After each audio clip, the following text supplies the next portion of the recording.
नमस्कार मंडळी. मालिका कट्टा विथ अमृता या मनोरंजक चॅनलवर तुमचं मनपूर्वक स्वागत. कालच्या भागाची सुरुवात होते सायली आणि अर्जुन यांच्या डीएनए टेस्टबाबतच्या चर्चेने. सायली अर्जुनला सांगत असते की डीएनए टेस्टचा ठोस पुरावा हातात आल्यानंतरच ती सर्वांसमोर जाऊन स्वतःच तन्वी असल्याचं सत्य सांगणार आहे. पण तेवढ्यात तिथे प्रतिमा दोघांसाठी सरबत घेऊन येते. प्रतिमाला पाहताच सायली आणि अर्जुन दोघेही घाबरतात. त्यांना वाटतं कदाचित प्रतिमाने त्यांचं बोलणं ऐकलं असेल. मात्र प्रतिमा अगदी सहजपणे म्हणते, सायली, मला वाटलं तू आता आराम करत असशील, आणि अर्जुन, तू तिची इतकी काळजी करशील की ती पुन्हा तुझ्यावर चिडेल. प्रतिमा सायलीला थोडा वेळ विश्रांती घेण्यास सांगते. त्यावर सायली अपराधीपणे म्हणते, प्रतिमा आत्या, मला माफ करा. तुम्हाला न सांगता जायला नको होतं.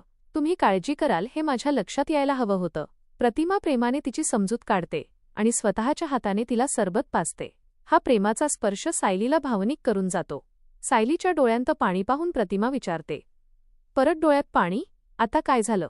त्यावर सायली म्हणते, तुम्ही कालपासून काही खाल्लं नसेल ना, मी तुमच्यासाठी सरबत करून आणते. तेव्हा प्रतिमा हसत म्हणते, वेडी आहेस का?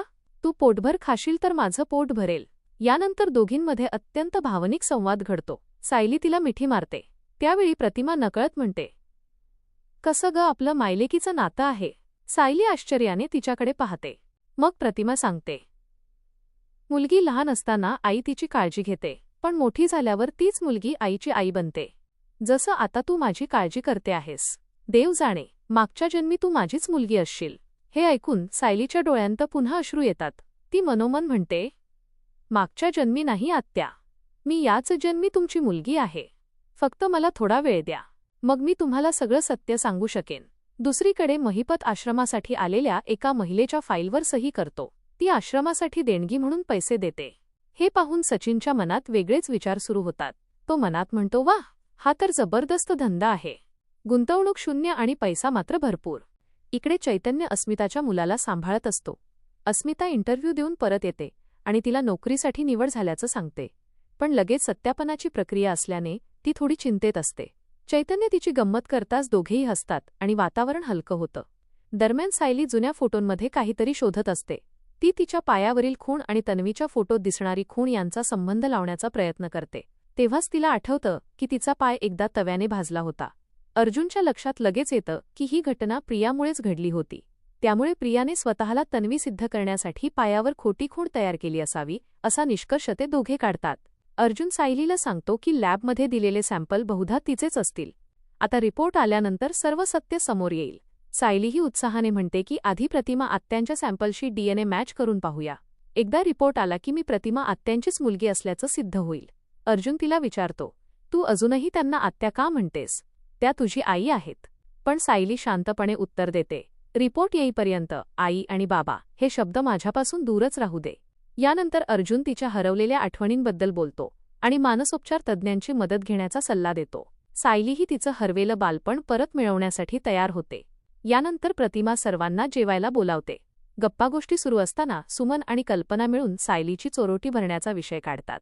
प्रतिमालाही ही कल्पना आवडते. सर्वजण मिळून घरच्या घरी छोटासा कार्यक्रम करण्याचं ठरवतात. हे ऐकून सायलीच्या मनात आनंदाची लहर उमटते. ती मनोमन विचार करते, हेच माझं खरं कुटुंब आहे. आजपर्यंत यांचं प्रेम मला सायली म्हणून मिळालं, पण जेव्हा यांना कळेल की मीच त्यांची तन्वी आहे, तेव्हा हे माझ्यावर किती भरभरून प्रेम करतील. दुसरीकडे सचिन आणि साक्षी बहुगुणी बाबांच्या वाढत्या प्रभावाबद्दल चर्चा करत असतात. अण्णा त्यांच्यावर भरमसाठ पैसे खर्च करतील आणि आपण कंगाल होऊ अशी भीती दोघे व्यक्त करतात. मात्र सचिनच्या मनात काही वेगळंच शिजत असतं. शेवटी सायलीच्या चोरोटीची तयारी जोरात सुरू होते. घरातील सगळे मिळून सजावट करत असतात. चैतन्य, अस्मिता आणि इतरांची मस्ती सुरू असते. पण या आनंदाच्या वातावरणात सायलीला अचानक लहानपणची धूसर आठवण दिसते.